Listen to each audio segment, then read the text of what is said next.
সবাইকে শুভেচ্ছা আমাদের অনলাইন ক্লাসে। আজ আমরা এসেছি মঞ্চে অভিনেতার সংলাপের ভাব ব্যঞ্জনা নিয়ে। অভিনেতা কি মঞ্চে শুধুমাত্র তথ্য দিতে আসেন, কিংবা জ্ঞান বিতরণ করতে, কিংবা শুধু কথা বলতে, কিংবা শুধু সঠিক উচ্চারণ, সঠিক কণ্ঠ ব্যবহার, এগুলো ব্যবহার করেই কি শুধু সংলাপ প্রক্ষেপণ করতে আসেন? না, অভিনেতার মূল কাজটা হচ্ছে ভাব জাগানো, অর্থাৎ দর্শকের মনে নাটকের বিষয় নিয়ে ওই ঘটনার প্রেক্ষিতে তার মনে ভাবটাকে জাগিয়ে তোলা। ভাব আসলে কি? ভাবটাকে আমরা কি বলছি? ভাব হচ্ছে অনুভূতির একটা আধিক্যতা। অর্থাৎ আপনি কোনো একটা ঘটনা দেখার পরে, কোনো একটা ঘটনা দেখার পরে আপনার মনের মধ্যে কষ্ট হয়, কিংবা আনন্দ হয়, কিংবা আপনি বিস্মিত হয়ে যান। এই যে আপনার মনের মধ্যে ভাবের সৃষ্টি হয়, হ্যাঁ, একটা অনুভূতি তৈরি হয়, ইমোশন, ফিলিংস, মুড, এগুলো হচ্ছে ভাব। ভাব যেমন অঙ্গভঙ্গিকে পরিচালিত করে, তেমনি কিন্তু কণ্ঠস্বরকেও পরিচালিত করে। যেমন ধরেন, আপনি সারা রাত কেঁদেছেন, কোনো একটা কারণে আপনার ভীষণ মন খারাপ, আপনি কেঁদেছেন, সারা রাত কেঁদেছেন। তো সকালবেলা আপনার একজন প্রিয়জন, হয়তো আপনার মা কিংবা আপনার যে কেউ আপনাকে ভালো বোঝে এমন একজন ফোন করলো, বা আপনার খুব কাছের বন্ধু বলল, আচ্ছা, আপনি কিন্তু স্বাভাবিকভাবে কথা বলার চেষ্টা করছেন, কিন্তু আপনাকে জিজ্ঞেস করে বসলো, তোমার কি মন খারাপ? তোমার কণ্ঠটা যেমন কেমন লাগছে, তাই না? কি তোমার মন খারাপ? হয় কিনা বলেন এমন ঘটনা, যে আপনি হেসেই কথা বলছেন, কিন্তু আপনার কাছের মানুষটা আপনাকে কিন্তু জিজ্ঞেস করেই বসলো যে তোমার কি মন খারাপ? তোমার কণ্ঠটা যেন কেমন লাগছে। কণ্ঠটা কেমন লাগছে? কণ্ঠটা আসলে আপনি সারা রাত কাঁদবার ফলে আপনার কণ্ঠটা ভারী হয়ে গেছে, বসে গেছে, হ্যাঁ, একটু নাক দিয়ে উচ্চারণ বের হচ্ছে, কিংবা কান্নার ঠিক আগ মুহূর্তে আপনার গলাটা কাঁপছে। এই যে ভাব আপনার কণ্ঠস্বরকে পরিচালিত করে। তো কণ্ঠস্বরের মাধ্যমে এই যে ভাবের আন্তরিকতা, গভীরতা, এগুলো যে প্রকাশ পায়, এগুলো কিন্তু সঠিকভাবে তখনই প্রকাশ পাবে যখন আপনি সংলাপটি হৃদয় থেকে, একদম হৃদয়ের ভেতর থেকে, অন্তঃস্থল থেকে উচ্চারিত করবেন। সো হৃদয়ে প্রবেশ করবার জন্য ওই সংলাপটিকে আপনাকে কাটতে হবে। মানে হচ্ছে একদম অপারেশন থিয়েটারের মতন। একজন ডাক্তার যেমন ওপেন হার্ট সার্জারি করার সময় আপনার পুরো বুকটাকে খুলে ফেলে, বের করে ফেলে, ওপেন হার্ট সার্জারি করে, একদম খুলে ফেলে, ঠিক তেমনি আপনার সংলাপের হৃদয়টাকে বুঝতে হলে তাকে খুলতে হবে। কিভাবে খুলবেন? সংলাপটা খোলার তরিকাটা কি? আজ আমরা সেটা নিয়েই কথা বলবো। প্রথমেই আসি, যেমন আমি আমার নাটকের একটা সংলাপ প্রথমে আমি আপনাদেরকে শুনে। নাটকটি হচ্ছে আচার্য সেলিম আলদিন রচিত পুত্র নাটক। এটি ঢাকা থিয়েটারের প্রযোজনা, নির্দেশনা দিয়েছেন শিমুল ইউসুফ। সেখানে একজন মা যার সন্তান আত্মহত্যা করেছে 2 বছর আগে, তো স্মৃতিচারণ করছে যে তার সন্তানের ছোটবেলা, তার সন্তানের বড়বেলা, আত্মহত্যার আগ মুহূর্ত, আত্মহত্যার পরে, লাশের বিবরণ, সবকিছু মিলে সে স্মৃতিচারণ করছে। তো একটা পর্যায়ে এসে বলে,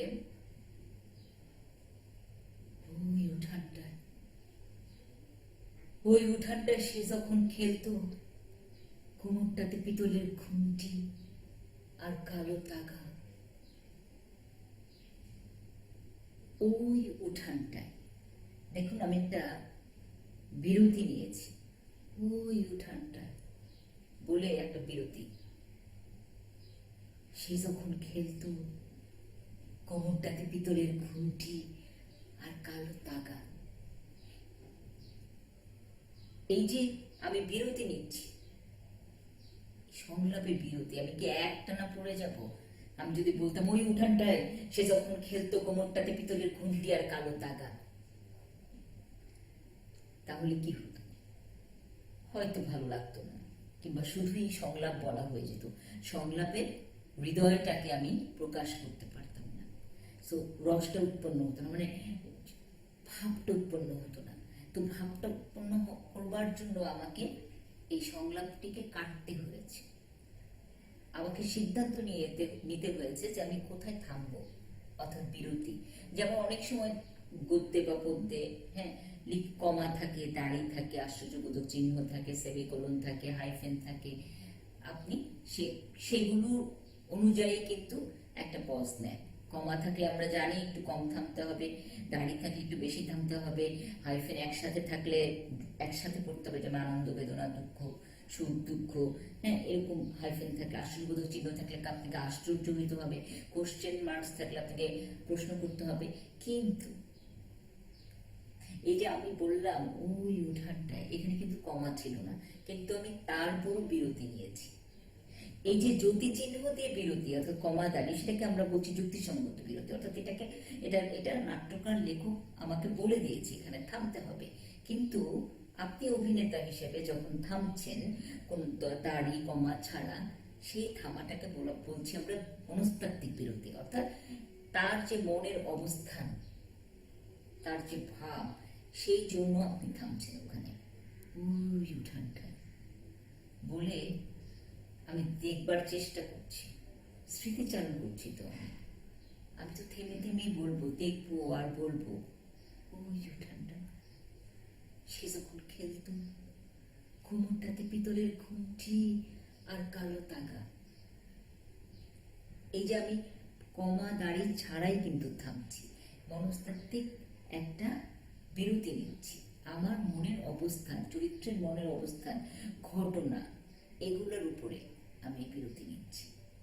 এছাড়াও আমরা অনেক সময় আরো অনেক রকমের বিরতি নিই। দম নেবার জন্য বিরতি নেই, যে আমি কোথায় থামবো, হ্যাঁ, যে এত বড় সংলাপ আমি ঠিক কোন জায়গায় দমটা নিব, কোন জায়গায় দমটা নিলে আমার দমও নেওয়া হবে, থামাও হবে, হ্যাঁ, যে দম দম দম নিতে হবে।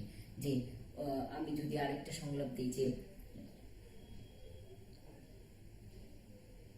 তুমি তোমার যাবার পথে আমাকে ডেকেছিলে, হয়তো কোনো অনিন্দপুরের দিকে সেই পথ, কিন্তু আমি যে পিছিয়ে পড়েছি, আমি কোথাও থামছি না, কিন্তু একটানা পড়ে যাই যদি, তুমি তোমার যাবার পথে আমাকে ডেকেছিলে, হয়তো কোনো অনিন্দপুরের দিকে সেই পথ, কিন্তু আমি যে পিছিয়ে পড়েছি এই দিক চিহ্নহীন নিবিড় নিশায় সেই পথরেখালীন হে সঙ্গী, এই যে কোথাও থামছি না, কিন্তু আমাকে থামতে হবে।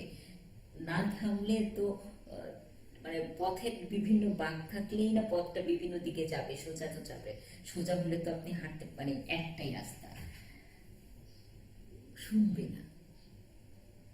তো ওই ভাব ব্যঞ্জনা পরিবর্তনের জন্য আপনাকে বিরতি নিতে হবে, দম নেবার জন্য বিরতি নিতে হবে, যুক্তিসঙ্গত কারণও বিরতি নিতে হবে, অনেক সময় ব্যাখ্যা করবার জন্য বিরতি নিতে হবে। আমি যদি বলি তুমি তোমার যাবার পথে আমাকে ডেকেছিলে, হয়তো কোনো অনিন্দপুরের দিকে সেই পথ, কিন্তু আমি যে পিছিয়ে পড়েছি দিক চিহ্নহীন নিবিড় নিশায় সেই পথরেখা লীন। এই যে আমি থামছি, আবার কখনো সংলাপটাকে উপর উঠাচ্ছি, আবার নামাচ্ছি, সংলাপের নিজস্ব একটা সুর আছে। সঙ্গীত শিল্পী এবং অভিনয় শিল্পী, সঙ্গীত শিল্পী সুরে সুরে যেমনি গান গায়, তেমনি অভিনয় শিল্পীও কিন্তু তার সংলাপটাকে সুর দেয়। ওই উঠানটা সে যখন খেলতো, কোমরটাতে পিতলের খুঁটি আর কালো তাগা, ওই উঠানটায়, ওই উঠানটা যদি গ্রাফ করি তাহলে কিন্তু ওই উঠানটা সে যখন খেলতো, তখন কোমরটাতে পিতলের খুঁটি আর কালো তাগা। এরকম করে আপনার সংলাপটাকে কাটতে হবে এবং ছিটতে হবে, আপনাকে বুঝতে হবে যে এটাতে কি বোঝাতে চেয়েছেন। যেমন আপনারা যখন শাপলা ফুল দেখেন পানিতে, আপনি কিন্তু জানেন না শাপলা ফুলের শেকড়টা ঠিক কত গভীরে, সে যত গভীরে যাবে তার পুষ্টি ততই ততই বেশি পুষ্টি পুষ্টিগুণসম্মত হবে। হ্যাঁ, তার পুষ্টিটা বাড়বে। তো শেকড়টাকে আপনার গভীরে নিতে হবে। নাট্যকার যখন একটা ঘটনা লিখেন, সে কিন্তু শব্দের আশ্রয় নেন শুধুমাত্র ভাবটা প্রকাশ করবার জন্য। তো শব্দের ভেতরেও, গল্পের ভেতরেও গল্প থেকে যায় যে ওই উঠানটায় সে যখন খেলতো, তো উঠানটা কেমন সে তো বলে নাই, তার কল্পনায় ছিল যে উঠানটা হয়তো মাটি, উঠানটা হয়তো স্যাঁতসেঁতে, উঠানটা হয়তো মরুভূমির মতন, হয়তো কিছুই নেই, কোনো সবুজ নেই। তো উঠানটা কেমন সেটা আপনাকে বের করতে হবে, আপনাকে খুঁজতে হবে, আপনাকে গবেষণা করে বের করতে হবে। তো এটা অভিনেতার কাজ। আমি ঠিক তেমনি যারা ইশারা ভাষায় আছে, যারা ইশারা ভাষায় সংলাপগুলো দিবেন, তাদেরকে বলবো ইশারা ভাষাগুলো কিন্তু ঠিক এইরকম ভাবেই স্ক্যান হবে। ওই ঠান্ডায় সে যখন খেলতো, কোমরটাতে পিতলের ঘুমটি আর কালো টাকা। আরো আমি সাইন দেখিয়ে দিচ্ছি। তো এই যে প্রত্যেকটা শব্দ এবং সাইনের একটা রিদম, হ্যাঁ, যে একটা ছন্দ, গতি, আপনার হাতের মধ্যে সুরটা বসাতে হবে। এত সোজা নয়। আমি বলবো যে ইশারা ভাষার অভিনয়টা এখনো পর্যন্ত জনপ্রিয় হয়ে ওঠেনি এবং আমরা মেইন স্ট্রিমিং করতে পারি, মূল ধারায় নেই, কিন্তু আমরা করার চেষ্টা করছি। তো আমি বলবো যে ইশারা ভাষার যে অভিনেতারা আছেন, তাদের ইশারা ভাষাটাকে এই সুর দেন, আপনার হাতের মধ্যে সুর দেন। আমরা পরবর্তী ক্লাসে রস এবং হাতের মুদ্রা নিয়ে কথা বলবো। আমি বলবো ইশারা ভাষার অভিনেতাদের পরের ক্লাসটা আরো মনোযোগ দিয়ে দেখবেন, কারণ সেখানে আমি কিছু নাচের মুদ্রা ব্যবহার করব, হ্যাঁ, যেটাতে আপনার ইশারা ভাষার সাথে সেই নাচের মুদ্রাটা মিশ্রণ হলে আরো ভাবব্যঞ্জনাটা আরো আরো বেশি শক্তিশালী হবে ভাবটা প্রকাশ করার ক্ষেত্রে। তো আমি ইশারা ভাষাভাষীদের বলবো যে এই যে প্রত্যেকটা সংলাপ, একটা আমি সবাইকে হোমওয়ার্ক দিচ্ছি, প্রশ্ন প্রত্যেকেই, যে আপনাদের সবার সাথে আমার কথা হয়েছে, তো প্লিজ 3টি সংলাপ নেবেন, 3 লাইনে, সরি 3টি সংলাপ নেই, একটি সংলাপে তো হবে 3টা লাইন, 1 থেকে 3 লাইন, খুব বেশি হলে 3টা লাইন, একটা লাইনও হতে পারে, 2 লাইনেরও হতে পারে। সেই সংলাপটাকে আপনি 3 ভাবে বলবেন এবং 3 ভাবে ইশারা করবেন। যারা কথা বলবেন, যারা মুখবধির আছেন, তারা ইশারা ভাষাভাষী অভিনেতারা আছেন, তারা ইশারা ভাষায় সেটা 3 ভাবে প্রকাশ করবেন, 3 রকম মুডে, হ্যাঁ, 3 রকম ভাবে, যাতে 3 রকম অর্থ দাঁড়িয়ে যায়। বোঝা গেছে?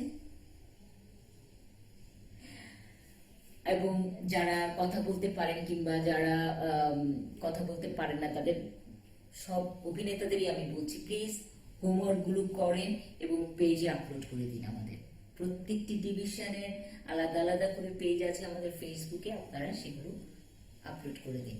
আর সাধারণ দর্শক যারা দেখছেন কিংবা যারা অন্যান্য অভিনেতারা আছেন, যারা আমাদের ডেয়ার প্রজেক্টের সাথে সম্পৃক্ত না, তাদেরকেও বলবো যে আপনারা কমেন্ট করুন, লাইক দিন এবং আপনাদের কোনো মূল্যবান মতামত থাকলে বা কোনো কিছু জানবার থাকলে নিচে কমেন্টে লিখতে পারেন।